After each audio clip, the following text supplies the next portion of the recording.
ਜਿਹੜੇ ਆਲੇ ਦੁਆਲੇ ਜਗ੍ਹਾ ਨੇ ਨਾ ਇਹ ਸੁਬਾ ਵੀ ਤੁਹਾਡੇ ਕੋਲ ਹੋਣੀਆਂ ਨੇ ਇਨਸ਼ਾਅੱਲਾ, ਕਿਤੇ ਨਹੀਂ ਜਾਂਦੀਆਂ ਨਾ, ਤੁਸੀਂ ਕਿਤੇ ਜਾਓ ਨਾ ਜਗ੍ਹਾ ਸੁਬਾ ਕਿਤੇ ਜਾਣ। ਤੇ ਮਹਿਫਲ ਦਾ ਵਕਤ ਮੁਖਤਸਰ ਹੈ, تسی میرے ال ویکھو میں تواڈے ال ویکھاں حضور دا ذکر ہوئے اور قبول ہو جائے تو یقیناً قبولیت کا ایک لمحہ بھی ہماری پوری زندگی کے لیے سرمایہ بن سکتا ہے۔ وہ جو کہتے ہیں نا یک زمانہ صحبت با اولیاء بہتر از 100 سالہ طاعت بے ریا، کوئی گھڑی ہوتی ہے جو اللہ کو پسند آ جاتی ہے، اس کو ہماری ضرورت نہیں ہے، ہم اس کے ضرورت مند ہیں، ہم اس کی بارگاہ کے محتاج ہیں۔ اس لیے جب اس کے ذکر کے لیے گھر سے اٹھ کے آئے ہو، جب اس کے ذکر کے لیے اپنا وقت صرف کیے بیٹھے ہو، تو پھر توجہ بھی اس طرف ہونی چاہیے، تاکہ آئے ہیں تو خالی دامن آئے ہیں، جب اٹھ کے جائیں تو رب کی رحمت سے ہمارے دامن بھرپور ہو چکے ہیں۔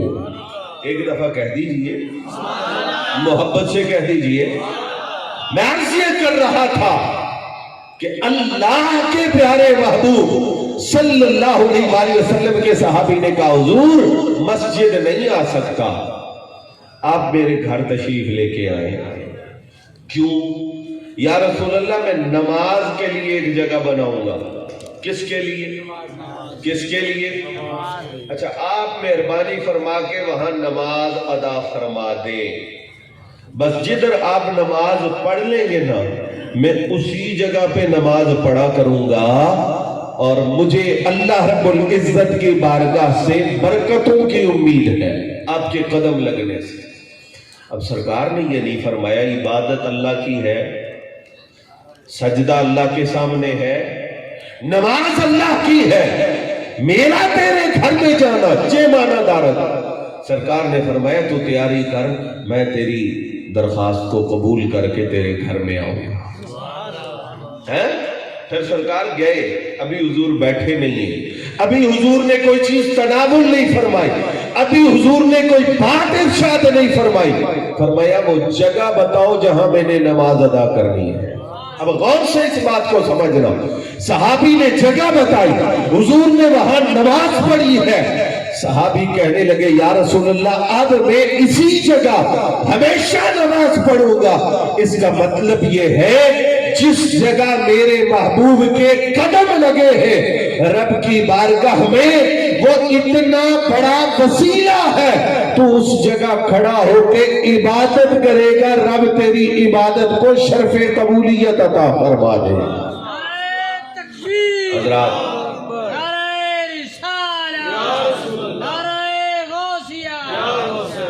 یہ سٹیپ بائی سٹیپ ایک سلسلہ ہے، اس روایت سے بات واضح ہو جائے گی۔ کسی نے ایک مسئلہ پوچھا حضرت امام مالک رضی اللہ تعالیٰ عنہ سے، اور یہ وہ ہستی ہیں جو مسجد نبوی شریف کے امام و خطیب ہیں، پیار سے بولیں۔ اور میں پڑھتا ہوں حدیث، آپ پڑھتے ہیں، ہم کہتے ہیں سرکار نے فرمایا، حضور کا ارشاد ہے، یہ سرکار کی حدیث ہے۔ اور امام مالک جب حدیث پڑھاتے یا سناتے تو کہتے قال صاحب حاضل قبر، یہ جن کا مزار میری آنکھوں کے سامنے ہے میں تمہیں ان کا فرمان سنانے لگا ہوں۔ کیا منظر ہے، حدیثیں سرکار کی ہوں اور سامنے روضہ مصطفیٰ دیکھ کر حدیثوں کا درس امت کے سینوں کے اندر اتارا جا رہا ہے۔ امام مالک سے ایک مسئلہ پوچھا، توجہ سے، آج کل بھی اس مسئلے کی بڑی ضرورت ہے۔ مسئلہ پوچھا حضور یہ بتائیں، بندہ جائے حضور کے روضہ اطہر پہ حاضری دینے، یہ امام مالک کب کے ہیں؟ ابھی امام بخاری امام مسلم کا زمانہ نہیں آیا، تب کے ہیں امام مالک۔ اس کا مطلب سرکار کی بارگاہ میں حاضری کا رواج نیا نہیں ہے، بہت پرانا ہے۔ اور ہمارے بزرگ تو یہ کہتے ہیں حج کرنے جاؤ اللہ تمہیں نصیب کرے، عمرہ کرنے جاؤ اللہ تمہیں نصیب کرے، پر وسائل ہوں نا، کوئی مجبوری نہ ہو تو ایک دفعہ صرف مدینہ شریف جاؤ اور وہیں سے واپس آ جاؤ، تاکہ زندگی کی ایک حاضری اس نیت سے بھی ہو کہ تم گئے ہو تو صرف در مصطفیٰ کو آنکھوں سے لگانے اور لبوں سے چومنے کے لیے حاضری دینے کی نیت سے حاضر ہوئے ہو۔ تو پوچھا کہ جناب بندہ جائے، اب حضور کے مواجہہ شریف کے سامنے پہنچ جائے، تو یہ ارشاد فرمائیں کہ جب سلام پیش کرنا ہے تو چہرہ سرکار کی طرف کر کے سلام پیش کرنا ہے یا چہرہ بیت اللہ شریف کی طرف کر کے حضور کو سلام پیش کرنا ہے؟ چونکہ یہ اپوزٹ سائڈ ہے، آپ نے یہ منظر جو گئے ہیں ان کے علم میں ہوگا۔ اگر آپ حضور کی طرف رخ کریں تو پیٹھ کعبہ شریف کی طرف، اور اگر کعبہ شریف کی طرف رخ کریں تو میں اگلے لفظ نہیں کہتا اس لیے کہ کسی مومن سے یہ متصور ہی نہیں ہے کہ وہ اس کا ارتکاب کر سکے۔ ہمارے چہروں کا رخ بھی حضور کی طرف ہے، ہمارے دلوں کا رخ بھی مدینہ شریف کی طرف۔ عرض یہ کیا کہ حضور یہ فرمائے سلام کرتے ہوئے منہ کدھر کرنا ہے، سرکار کی طرف یا قبلہ شریف کی طرف؟ آپ کہتے ہیں نا کہ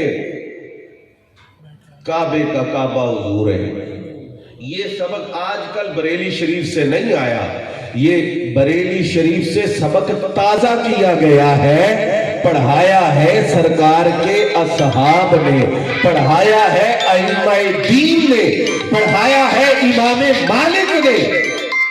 آپ نے جب یہ سوال سنا تو کہنے لگے سوال کرنے والے مجھے تیرے اوپر حیرت ہے، کبھی یہ بھی دیکھا ہے بندہ سلام کسی کو کرے اور آج کے موضوع سے ریلیونٹ جملہ ہے وہ پیش کر رہا ہوں۔ کہا حضور کی طرف چہرہ کرنے میں جھجک کیا ہے؟ ہوا وسیلتک، وہ تو تیرا وسیلہ ہے۔ بولو یار، پیار سے بولو، میری تیری تو نمازیں پوری نہیں ہوتی، یہ وہ کہہ رہا ہے جو مسجد نبوی کا امام ہے، یہ وہ کہہ رہا ہے جس نے مدینہ پاک کی گلیوں کے درمیان میں قدم نہیں لگائے، یہ وہ کہہ رہا ہے جسے امام دار الہجرہ کہا جاتا ہے، یہ وہ کہہ رہا ہے جو جنت البقیع میں دفن ہے۔ کہا ہوا وسیلتک، سرکار تو اللہ کی بارگاہ میں تیرا وسیلہ ہے۔ جو اتنے نیڑے رہتے ہیں ان کی بات بھی حضور کے وسیلے کے بغیر نہیں بنتی، تو کسی اور کی بات حضور کے وسیلے کے بغیر کیسے بن سکتی ہے؟ کہا وہ تیرا وسیلہ ہے۔ وَوَسِيلَةُ أَبِيكَ آدم، اچھی نسل کے جو لوگ نہیں ہوتے نا، یہ بھی بڑا فرق ہوتا ہے، خاندانی لوگ جو نہیں ہوتے، آپ ان کے ساتھ نیکی کریں کل وہ آپ کو برا بھلا کہیں گے۔ اتق من شر من احسنت الیہ، جس سے نیکی کرو پھر اس کے شر سے بچو۔ لیکن جو خاندانی لوگ ہوتے ہیں نا، نسلی لوگ ہوتے ہیں، ان کا طریقہ یہ ہوتا ہے اگر کوئی ان کے ساتھ نیکی کرے نا تو اپنے بچوں کو بھی سمجھاتے ہیں کہ یار یہ برائی بھی کر دے تمہارے ساتھ تو تم نے بدلہ نہیں دینا، اس لیے کہ اس نے تمہارے باپ سے نیکی کی ہے، تمہارے دادے سے نیکی کی ہے، تمہارے خاندان کے فلاں فرد سے نیکی کی ہے، لہٰذا آنے والی نسلوں تک تم اس کے احسان کو یاد رکھنا۔ اب بات کیا کی امام مالک نے فرمایا ہوا وسیلتک، یہ جو مدینے والے محبوب ہیں یہ تیرا وسیلہ ہے، وَوَسِيلَةُ أَبِيكَ آدم، اور یہ تیرے ابا جان حضرت آدم علیہ السلام کا بھی اللہ کی بارگاہ میں وسیلہ ہے۔ تو جو حیا والا بندہ ہے وہ دو چیزوں کا حیا کرے گا، میرا بھی وسیلہ یہ ہے، اور صرف میرا وسیلہ نہیں، جو میرے اب ہے، جو میرے جد کریم ہے، جن کی نسبت سے میں آدمی ہوں۔ ہم آدمی ہیں جناب آدم کی نسبت سے، مگر نہ کچھ اور ہوتے، جن کی نسبت سے میں آدمی ہوں، یہ اللہ کی بارگاہ میں ان کا بھی وسیلہ بن کے آئے ہیں۔ میں آگے چلوں گا بات کو سمیٹتے ہوئے، سرکار کا میلہ، حضور کا ذکر، حضور کی گفتگو، سرکار کی باتیں ہم اس لیے کرتے ہیں کہ ہم اللہ کی بارگاہ میں پہنچنا چاہیں تو آسان سے لفظ کہہ رہا ہوں، سارے رستے بند ہیں، ایک ہی رستہ ہے اللہ تک پہنچنے کا جو مدینہ شریف سے ہو کر رب کی بارگاہ تک پہنچانے والا رستہ۔ اقبال نے کہا تھا بمصطفیٰ برساں خیش راہ کے دی ہماؤس، اگر بہو نہ رسیدی تمام بھول حبیست، کہا خود کو بارگاہ مصطفیٰ تک پہنچا دے، پھر کمی کوئی نہیں، سارا دین تیرے دامن میں آ گیا۔ اور اگر یہ نہیں ہے تو پھر تو کچھ بھی کر لے، تیرے دامن میں کچھ نہیں ہے۔ تو ہم حضور کا ذکر پاک، حضور کا میلاد پاک، حضور کی محبت کے تذکرے، سرکار کی باتیں اس لیے کرتے ہیں، اور اس سرمائے کو معمولی نہ سمجھنا۔ توجہ ہے، یہ معمولی چیز نہیں ہے۔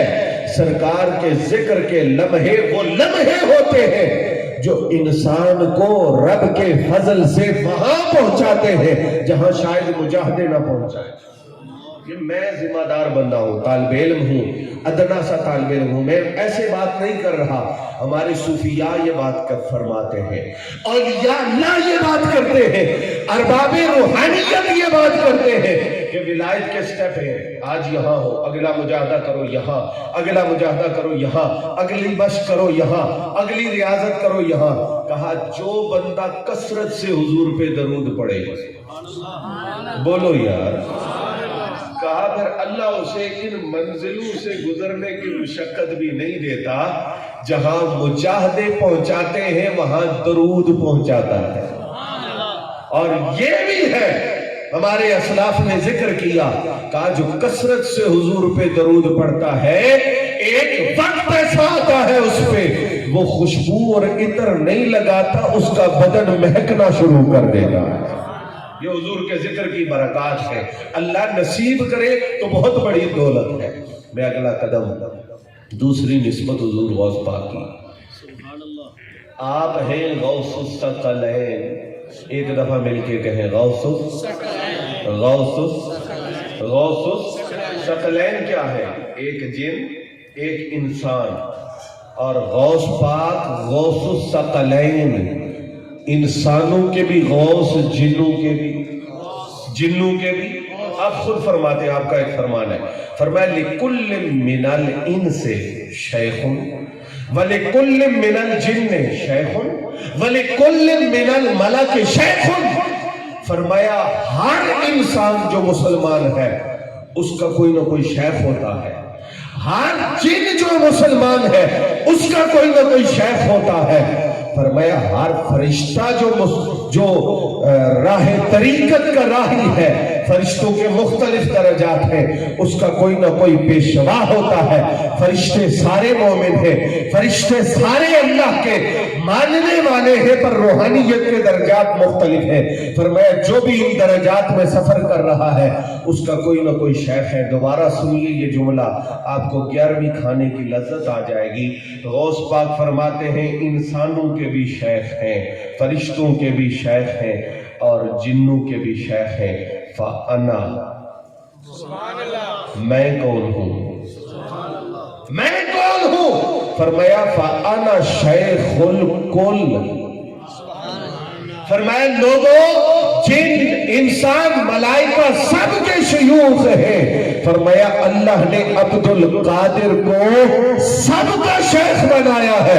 انسان ہوں تو ان کا شیخ عبد القادر جیلانی، جنات ہوں تو ان کی جماعتوں کے شیخ عبد القادر جیلانی۔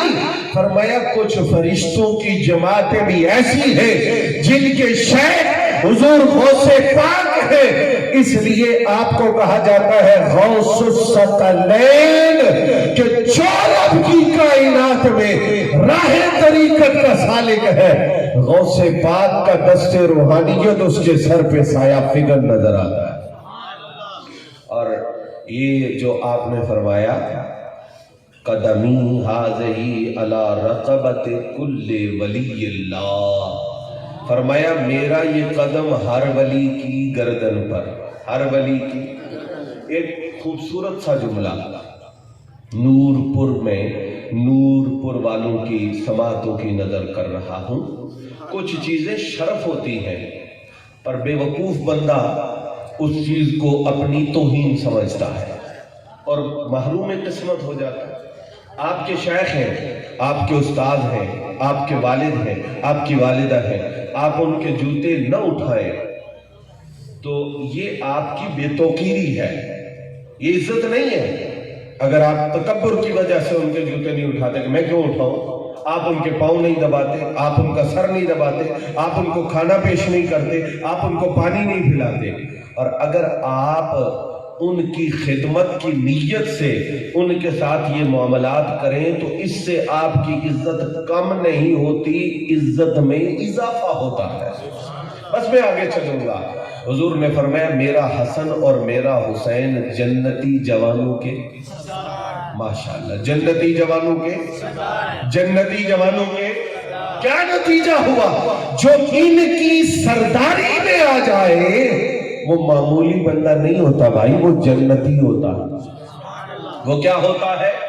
جنتی ہوتا ہے۔ غوث پاک فرماتے قدمی حاضہی علی رقبت کل ولی اللہ، جو حسن پاک حسین پاک کی نوکری میں آئے، غلامی میں آئے، وہ جنتی ہوتا ہے۔ جو غوث پاک کے قدم کے نیچے آئے وہ رب کا ولی ہوتا ہے۔ جنتیوں کا دائرہ وسیع ہے نا، جنتی گناہگار بھی ہو سکتا ہے، نیکوکار بھی جنتی ہے۔ حسن پاک حسین پاک ولیوں کے بھی سردار، گناہگار جنتیوں کے بھی سردار ہے۔ اور غوث پاک فرماتے ہیں میں ان کا ایسا بیٹا ہوں جو ان کی غلامی میں آیا وہ جنتی کہلاتا ہے، جو غوث کے قدم کے نیچے آتا ہے وہ اللہ کا ولی کہلاتا ہے۔ آپ ہیں غوث الثقلین، غوث الثقلین، سب کے شیخ اور سب کے رہنما حضرت غوث پاک رضی اللہ تعالی عنہ ہے۔ اور آپ کا ایک لقب ہے محبوب سبحانی، محبوب، ہمارے حضرت تاجدار گولڈا، رئیس المجددین، امام المسلمین، فاتح قادیانیت و مرزائیت، نائب غوث الورا، وارث علوم مرتضوی، سیدنا و مرشدنا پیر سید مہر علی شاہ گیلانی گولڑوی قدس سرہ العزیز ارشاد فرماتے ہیں کہ لفظ الہ بھی اللہ کا صفاتی نام ہے، لفظ سبحان بھی اللہ کا صفاتی نام ہے۔ توجہ دینا اس جملے پہ، کہا جتنا لفظ الہ سے لفظ سبحان کا درجہ اونچا ہے، فرمایا اتنا ہی محبوب سبحانی سے، محبوب سبحانی کا درجہ محبوب الہی سے اونچا ہے۔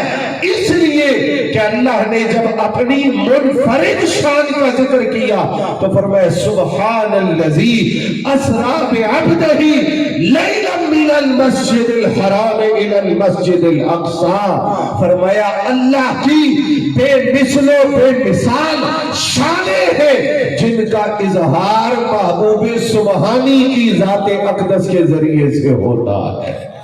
تو جو ذات سبحان کا مظہر ہو، جو صفات سبحانیہ کا مظہر ہو، اسے شیخ سید عبد القادر جیلانی محبوب سبحانی کہا جاتا ہے۔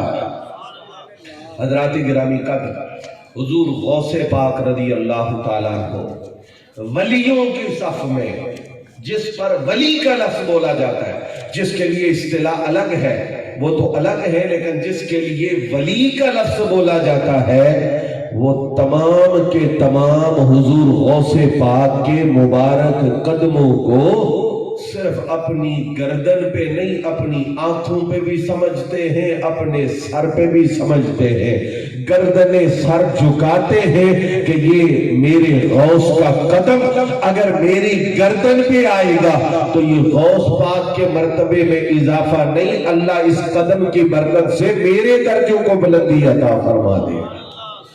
آپ ہیں قطب ربانی۔ قطب کس کو کہتے ہیں؟